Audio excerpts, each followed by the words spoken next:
So this is what it looks like in New York City right now. Canadian wildfires making the air pollution in New York City worse than on 9/11s. But as the demons say, never let a good crisis go to waste. When the dust settles after this situation, this is not the last you'll be hearing of this event. Every time there's a crisis, the bureaucracy usurps more power from the people. This is what I think is going to happen next. Of course, naturally, they're going to blame it on the climate. We all know that's coming. But what I believe will happen in addition to that is that they will likely put in new laws, perhaps in the state of New York, and maybe try to get it nationally. That starts with how cities, states, municipalities handle these types of events, and also what people are able to do during them. If they say that Canada, or perhaps if another state had a wildfire and it polluted the air in a neighboring state, city, country, whatever, that they would be financially responsible. And then the language from such a bill could be used to include things like fossil fuels, not just air pollution from something like a fire. Like, oh, the city of Los Angeles is polluting the air that's going to this other place. So they have to bill that city or bill that state or bill that municipality or bill that county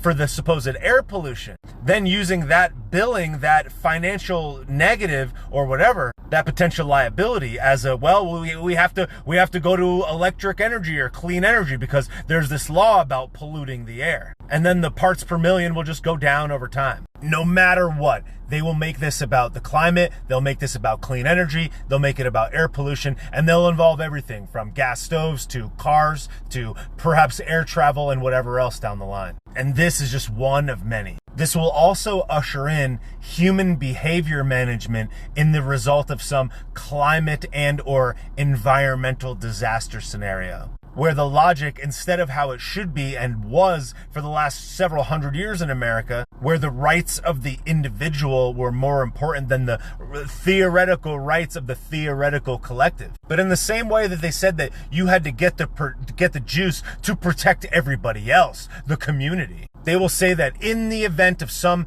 air pollution or some poisoning or whatever, you're not allowed to move, you're not allowed to leave your home, you're not allowed to drive, and they will restrict your rights in such an event like this. And of course, those restrictions will only apply to the peasants, where the buses, the trains, or whatever else will have to be shut down, but you'll be able to take your yacht, you'll be able to take your private jet or whatever. Wouldn't want to stop that. It's business or whatever. Rules for thee, as it usually and always is. Then it's like, are these wildfires natural? Maybe they are. I'm not a forestry management person. But here's the thing. If you have bad forestry management, for example, like you don't do controlled burns, you don't monitor these things because you're too worried about telling kids to cut off their pen 15, then you could essentially create these events. Not necessarily by creating them, but allowing an environment to fester where such a thing is almost bound to happen. It's like you don't have to make a person overdose, but if you give them a free crack pipe, it's a lot more likely. You don't have to do it for it to happen.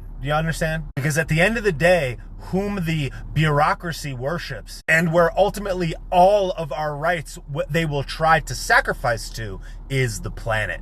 They will say that you shouldn't be able to move, you shouldn't be able to travel, you shouldn't be able to eat meat, you shouldn't be able to do X, Y, and Z because of the planet. And they already say this, but this event is going to be the photo evidence, the marketing strategy for how they continue to sell this to people. Let it be known that this and many other events like it will be used every single time to usurp power from the individual, to take your rights away and put more of your rights in the hands of the bureaucracy.